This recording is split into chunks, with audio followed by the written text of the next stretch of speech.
श्रीमद् भागवत जो प्राकट्य कीअं थियो। श्री सूत जी चयो त द्वापर युग में श्री वेद व्यास मुनि मुंहिंजे गुरुअ इहो वीचार करे पराशर मुनीअ ऐं सत्यवती जे घर जनम वरितो। सतयुग में आदमीअ जी उमिरि तमामु घणी, त्रेता में 10,000 साल ऐं द्वापर में 1,000 साल, पर कलयुग में आदमी जी उमिरि लॻभॻि 100 साल थींदी आहे। पर पाप करण करे हुन खां पहिरियां ई मरी वेंदो आहे। इन करे हू वेद ऐं शास्त्र बि कोन पढ़ी सघंदो। यज्ञ जे लाइ उन वटि एतिरो धन बि कोन हूंदो आहे। दुनिया जे सुखनि में फाथल रही परलोक जो वीचार बि न कंदो आहे, न ई मुक्ति पाइण जो कोई उपाय करे सघंदो आहे। हिकिड़े ॾींहुं श्री वेद व्यास भॻवानु सरस्वती नदीअ जे किनारे ते सनानु करे परमेश्वर जो ध्यानु लॻाए वीचार करणु लॻो त कलयुगवासी ॾाढा माया मोह में फासी रहिया आहिनि। इहो वीचार करे हुन हिकु वेद जा 4 खंड बणाया: ऋग्वेद, यजुर्वेद, सामवेद ऐं अथर्वेद। 3 मां महाभारत ऐं 17 पुराण बि ठाहिया। तॾहिं बि उन्हनि जे मन खे शांती न मिली। ॿियो कुझु ठाहिणु घुरिजे जंहिंजो वीचार हू पको करे कोन पिया सघनि कि छा ठाहिजे। एतिरे में नारद मुनि बीन वॼाईंदा उते अची पहुता, छो जो उन्हनि खे इहो ई वरदान हो, उहे हिकु जॻह ते रुकी कोन सघंदा हुआ। उहो घुमंदा उते पहुची विया। श्री वेदव्यास जी चिंता ॾिसी श्री नारद जी चयो त तव्हां कहिड़ी चिंता में आहियो? तव्हां 17 पुराण ठाहिया आहिनि, तॾहिं बि तव्हांजे मन में शांती न आहे। श्री व्यास जी पंहिंजे मन जो हाल नारद मुनि खे चवणु लॻा त अहिड़ो को रस्तो हुजे जंहिंजे करे मुंहिंजे मन खे शांती अचे।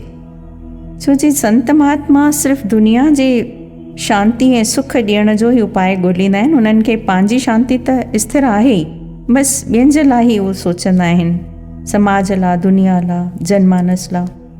नारद मुनिअ चयो त तव्हां घणी महिनत करे वेद शास्त्र ऐं पुराण ठाहिया आहिनि, पर हिन जे पढ़ण ऐं ॿुधण में घणो वक़्तु लॻंदो। संसारी कलयुग जा माण्हू एतिरी महिनत कोन कंदा। इन करे अहिड़ो कुझु ठाहियो दुनिया जा आदमी परमेश्वर जे भॼन ऐं सुमरण करण सां मन घुरियो फल पाइनि ऐं हिन संसार खां पार लंघी वञनि। संसारी माण्हुनि जे मन में संतोष रखी निष्काम थी परमेश्वर जो भॼन ऐं सुमरण करण में मन लॻे। इन करे मनुष्य खे यज्ञ, तप, व्रत, दान आदि करण जी का परेशानी न रहे। तव्हां पुराणनि में अहिड़ी ॻाल्हियूं लिखियूं आहिनि, पर माण्हू सम्झी कोन था सघनि।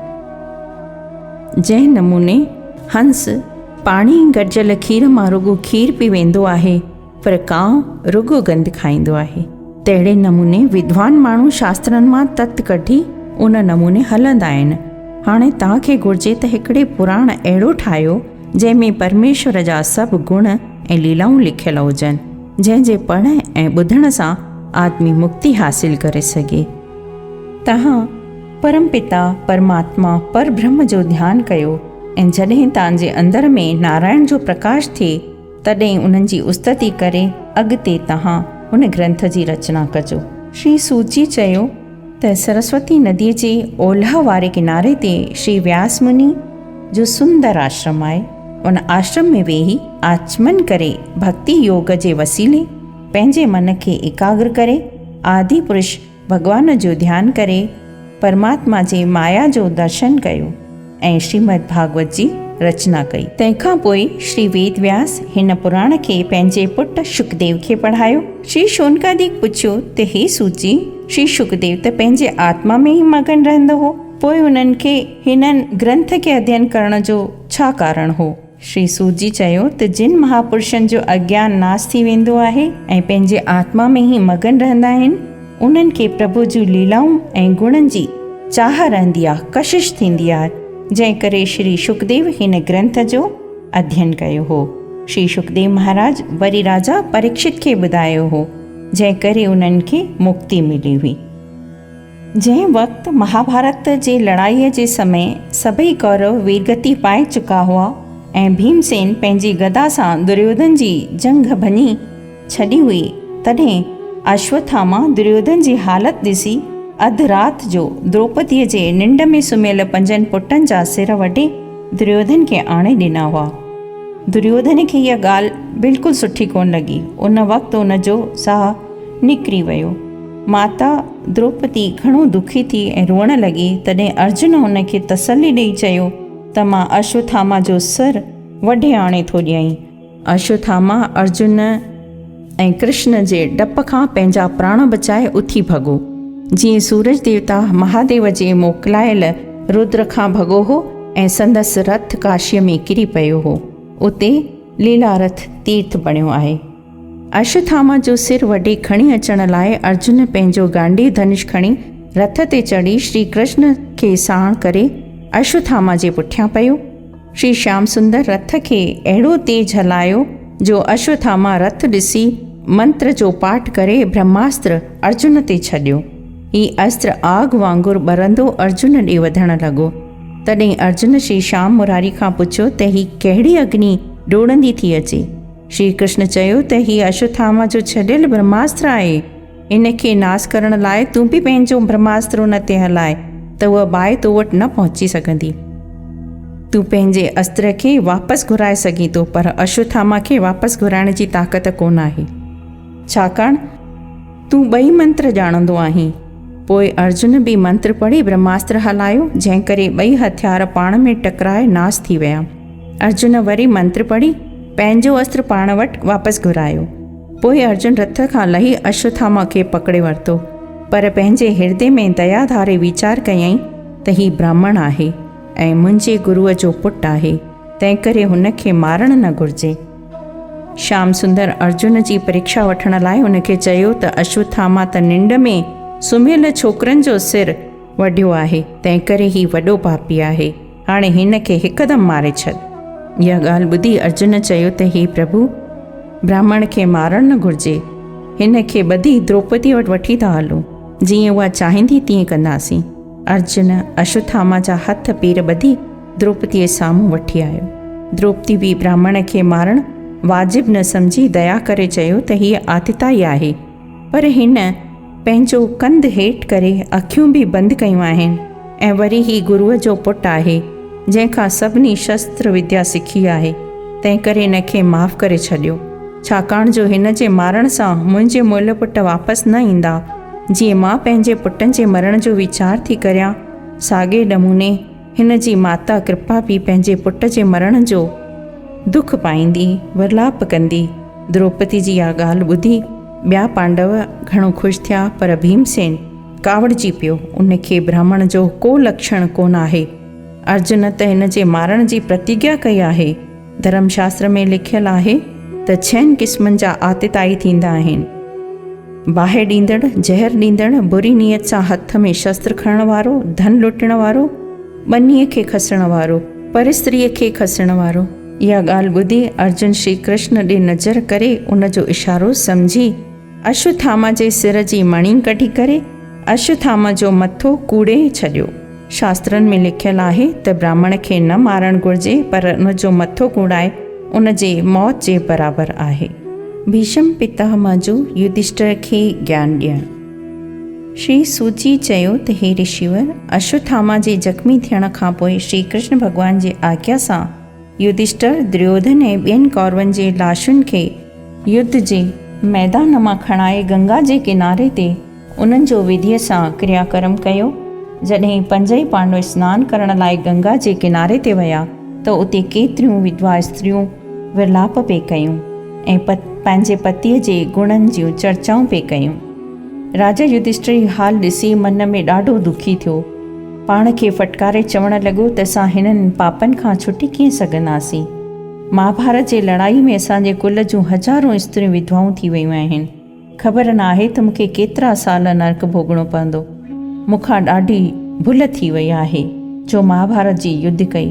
अहिड़ो अधर्म जो राज न करणु घुरिजे। हीअ ॻाल्हि ॿुधी श्री कृष्ण ऐं वेद व्यास जी राजा युधिष्ठिर खे सम्झाए चयो तूं धर्म जी युद्ध कई आहे। रुगो राजगद्दी मिलण जी लालच तुंहिंजे मन में कान हुई।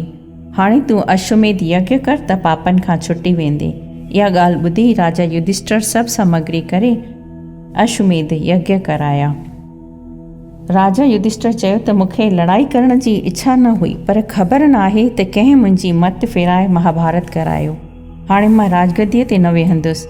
मुरली मनोहरी इहा ॻाल्हि ॿुधी वीचार कयो त युधिष्ठिर मुंहिंजे सम्झाइण सां न सम्झंदो, इहो वीचार करे श्री कृष्ण युधिष्ठिर खे युद्ध जे मैदान मां वठी आयो, जिते भीष्म पितामह तीरनि जे सेजा ते सुम्हियो पियो हो। युधिष्ठिर सां गॾु चारई भाउर, द्रौपदी ऐं केतिरा ऋषि बि साण उते आया। ब्राह्मण सॼे पासे, पांडव खाॿे पासे ऐं श्री कृष्ण विच में भीष्म पितामह जे साम्हूं बीठा हुआ। पितामह जो युधिष्ठिर खे धर्म राजनीतिअ जो उपदेश ॾियणु ऐं द्रौपदीअ खे तसली ॾियणु। सूची सोनिकादिक ऋषियुनि खे चयो त जॾहिं सभु माण्हू ते गॾु थिया, तॾहिं श्री कृष्ण चयो त हे भीष्म, राजा युधिष्ठिर पंहिंजो मन राजकाज में नथो लॻाए ऐं चवे थो त मूं पंहिंजनि माइटनि खे मारियो आहे। जेसिताईं उन्हनि पापनि खां मुंहिंजो छुटकारो न थींदो, तेसिताईं मां राज न कंदुसि। पितामह युधिष्ठिर खे चयो त हे राजा, तूं नंढपण खां वठी ॾाढा ॾुख ॾिठा अथई। तुंहिंजो पिता नंढपण में मरी वियो। वरी कौरवनि तोखे मारण लाइ घणा ई तरीक़ा अपनाया।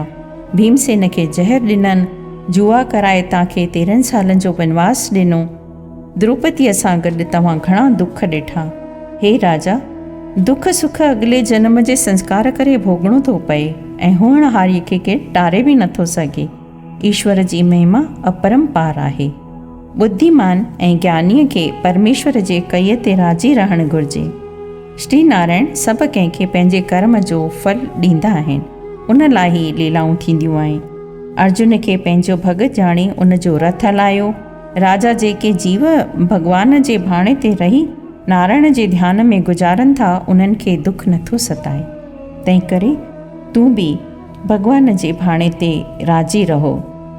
तंहिं करे तूं मां हत्या खे विसारे ईश्वर जे कईअ ते राज़ी रहो ऐं पापनि खे नास करण वारो यज्ञ कर। प्रजा जी पालना करणु तुंहिंजो धर्म आहे। हे राजा, जे तूं ईअं न कंदे त पाण पाप जो भागी ठहंदे, छो जे तुंहिंजो धर्म आहे प्रजा जो सचाई ऐं न्याय सां पालन करणु। उते वेठल तॾहिं द्रौपदीअ पितामह ॾे निहारियो। पितामह चयो त जंहिं सभा में धर्म जे ॼाण वारा ज्ञानी महापुरुष वेठा हुजनि, उते अधर्म थिए त उन्हनि खे घुरिजे त अधर्म करण वारनि खे मना करे। द्रौपदीअ इहा ॻाल्हि ॿुधी लजी थी ऐं मन में वीचार कयो त राजा दुर्योधन जी सभा में भीष्म पितामह जे हूंदे मूंखे सतायो वियो हो। पितामह संदसि मन जी ॻाल्हि सम्झी चयो त हे पुत्री, तूं पंहिंजे मन में चिंता न कर। तुंहिंजे पाप जो भागी मां आहियां। जेकॾहिं मां चाहियां हा त दुर्योधन ही कोन करे सघे हा, पर अधर्म जे अन्न खाइण करे मुंहिंजो मन में इहो वीचार कोन आयो, छाकाणि श्री श्याम सुंदर जी इहा ई मर्ज़ी हुई। जा ॻाल्हि हू करणु घुरे थो, उहा ई थिए थी। हाणे मूंखे 46 ॾींहं अन्न जल छॾे तीरनि जे सेजा ते रहंदे थी चुका आहिनि। तंहिं करे मुंहिंजे शरीर मां राजा दुर्योधन जे अन्न जल जी तासीर निकिरी वई आहे। हाणे मुंहिंजो मन साफ़ थी वियो आहे। हाणे श्री श्याम सुंदर जी स्तुति करे श्री भीष्म पितामह जा प्राण त्यागण। सूची सोनिकादिक ऋषियुनि खे चवणु लॻा त भीष्म पितामह पंहिंजे हृदय में चतुर्भुज रूप जो ध्यानु करे श्री कृष्ण ॾे निहारे चवणु लॻो त हे प्रभु, कृपा करे तव्हां मुंहिंजे साम्हूं वेठा रहियो, जंहिं करे प्राण त्यागण वक़्तु बि मां तव्हांखे निहारींदो रहां। तव्हांजो आदि ऐं अंत कोई बि ॼाणी नथो सघे। तव्हां रुॻो पृथ्वीअ जो भार लाहिण करे ऐं दुष्टनि खे नास करण लाइ प्रकट थिया आहियो ऐं पंहिंजनि भक्तनि जी रक्षा कयो था। जंहिं वक़्तु मां अर्जुन ते बाणनि जी वर्खा ते कई, तंहिं वक़्तु तव्हां उनखे बचाए मुंहिंजे वाणनि जा घाव पंहिंजे बदन ते धारण कया। तव्हांजे शोभनीक चहिरे ते कुंडीदार वार अहिड़ा सुंदर थिए लॻा जहिड़ा कारा भंवर कमल जे गुल ते शोभा पाईंदा आहिनि। पीताम्बर पहिरें सॼे हथ में चब, खॿे हथ में घोड़नि जी लॻाम पकड़े शोभायमान थी रहिया हुआ। मुंहिंजी इच्छा आहे त तव्हांजो इहो रूप मुंहिंजे हृदय में सदाईं वासो करे।